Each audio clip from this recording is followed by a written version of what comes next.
Good evening everyone. तुम्हा सर्वांचं स्वागत आहे माझ्या यूट्यूब चॅनलमध्ये. आज मी बनवित आहे होममेड पिझ्झा. पिझ्झा बनवण्यासाठी जो पिझ्झाचा बेस आहे तो मी मार्केटमधून विकत घेतलेला आहे. जर तुम्हालाही तुमची मेहनत वाचवायची असेल तर तुम्ही मार्केटमधून विकत घेऊ शकता.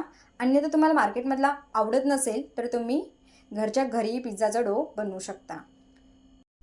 पिझ्झासाठी लागणारे व्हेजिटेबल मी इथे आधीच चॉप करून घेतलेले आहेत. Capsicum, onion and tomato. तुम्ही तुमच्या आवडीनुसार व्हेजिटेबल घेऊ शकता. सर्वप्रथम इकडे आपला तवा गरम झालेला आहे. पिझ्झा बेस थोडासा शिजवून घेऊया. जर तुम्ही ओव्हनमध्ये करत असाल तर तुम्हाला ही स्टेप करण्याची काहीही आवश्यकता नाही. आम्ही पिझ्झा तव्यामध्ये करतो, म्हणून जर तुम्ही तव्यामध्ये करत असाल तर तुम्हाला ही स्टेप करू शकता.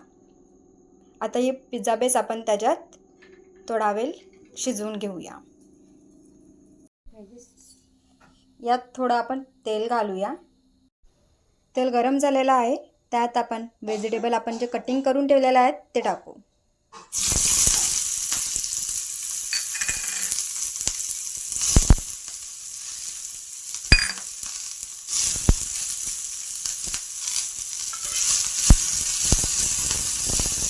ओव्हनमध्ये व्हेजिटेबल व्यवस्थित शिजतात, पण आपण तव्यावर पिझ्झा बनवतो, त्यामुळे पहिल्यांदा मी व्हेजिटेबल जे आपण कटिंग केलेले आहेत ते मी व्यवस्थित थोडे शिजवलेले आहेत. त्यानंतर जो पिझ्झा बेस आहे त्याच्यावर पिझ्झा सॉस, व्यवस्थित स्प्रेड करून घेऊ.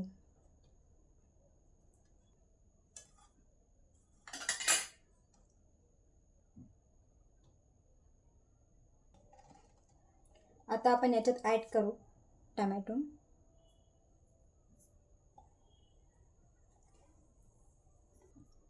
जर तुम्हाला अजून व्हेजिटेबल आवडत असेल तर तुम्ही तुमच्या आवडीनुसार कोणतेही घेऊ शकता, जसे मशरूम वगैरे.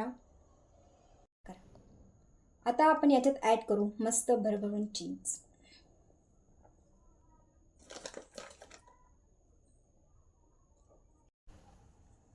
यात आपण ॲड करू थोडेसे अजून व्हेजीज.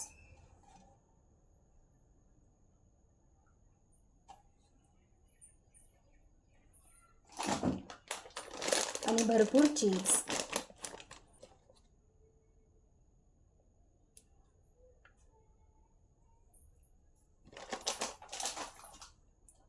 आणि गॅसचा फ्लो कमी करून थोडा वेळ शिजवून देऊ, जेणेकरून जी चीज आहे ती मस्त मेल्ट होईल.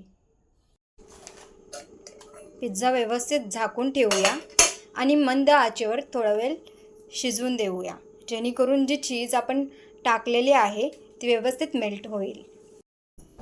आता तुम्ही बघू शकता आपला जो पिझ्झा आहे मस्तपैकी तयार झालेला आहे. आणि आपण जी चीज टाकलेली होती ती पण मस्त मेल्ट झालेली आहे.